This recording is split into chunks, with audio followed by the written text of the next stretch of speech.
Не сегодня. Жан? Тыныштық па? Анам ауырып отыр. Соған операциясына ақша керек. 200 мың теңге ақша оңай емес. Ешкімне аларым білмеймін. Менде бар ғой ақша.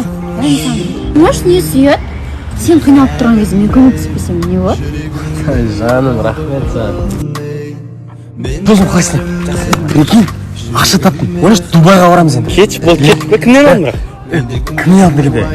Сен не алдың, короче? Мамам неміне керек еді. Жегізіп тастағансың ғой. Болды, радына Сен тамақ іштің ба? Жоқ, қарным ашты. Онда как раз мен де қарным ашты. Давай мына жерде бар ғой. Тоқташы, бірақ менде ақша жоқ. Ничего страшного, мен бере саламын. Жан, привет, қалайсың? Привет, қалайсың, Жан? Давай қыдырайық. Бірақ менде ақша жоқ, сен төлей саласың ба? Жан, менде ақша жоқ. Жұмыстан шығып кеттім ғой мен. Ой, жұмыстан шықшы. Всегда осындай проблемаларын айтасың жүреді екен. Жүрмей-ақ қойық сонда.